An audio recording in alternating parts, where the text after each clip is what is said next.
Welcome back, everyone. Today, we're gonna do something in honor of the upcoming Honkai Star Rail Movie 2 on Friday, which is titled Honkai Star Rail Legend of the Crystal T-Rex. Here are the creatures that will be in the movie. Lystrosaurus, the four-legged dino that was featured in the manga of the first movie. Ornitholestes, a swift carnivore from the Jurassic period.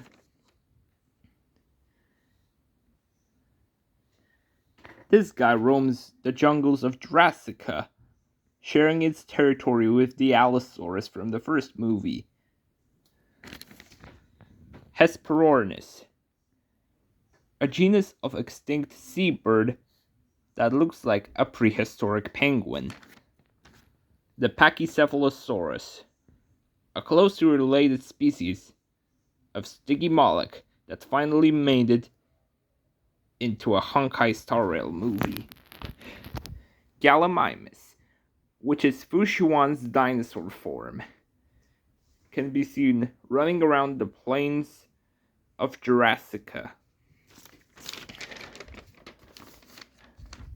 Coryphosaurus, a species closely related to Parasaurolophus and Lambeosaurus. It shares its territory with the Iguanodon, a very headstrong dinosaur. A new threat is roaming in the oceans. Say hello to the Kronosaurus, the true master of the seas, who is competing for food with the Mosasaurus. Tropiognathus, a new unique pterosaur, an addition to the Honkai Star Rail universe.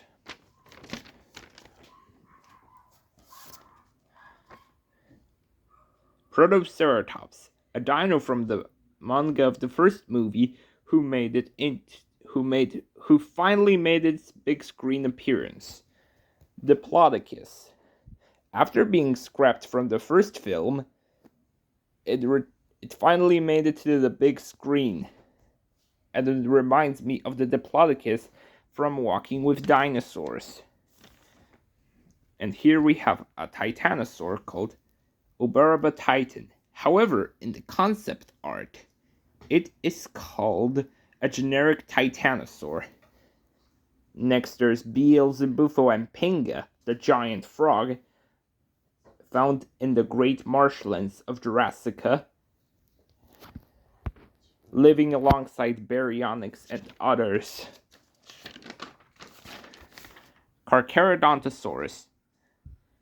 This creature actually engaged in a battle with the T-Rex and Nanotyrannus. Speaking of Nanotyrannus, here it is. It looks like a juvenile T-Rex, but it isn't. That's the line from the upcoming movie. Unlike juvenile T-Rexes, which can be blue, this one is red. And then there's Baryonyx, the super killer of the marshlands. With his big claw, nothing can stand in its way. Xenopapilius comes in two different variations. The blue and black one, which is commonly found around the coastal jungles, and the citron one, which is found near the savannas, in the forests, and near the snowy mountains. Kentrosaurus. It is a smaller stegosaur compared to Stegosaurus, but it is more bulkier. That's why I used the Camp Cretaceous design as inspiration. Majongasaurus, a sneaky killer from Madagascar, living in the arid forests of Jurassica, stalking its prey. In the snowy mountains and plains of Jurassica, you'll be able to find the a Eon. Uh, I don't know how to pronounce its name, but let's just call it a direwolf or a dire jackal.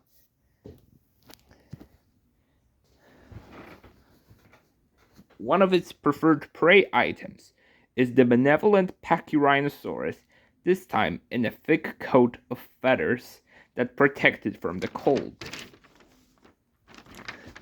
The legendary Crystal T-Rex lives deep in the jungles, far from anywhere, and its temple is hidden in a waterfall. And then there's Titanus Hetzegopteryx sembema. She is the great protector of Jurassica, who I believed was going to be the villain, but was actually controlled by the Antimatter Legion.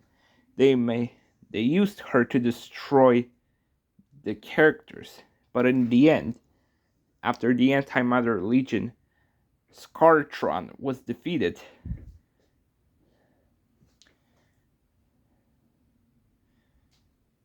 She now lives free without the pain and the torture of the Antimatter Legion. So yeah, that's all.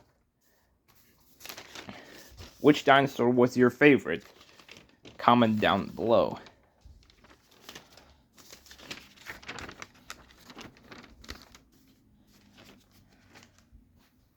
Bye!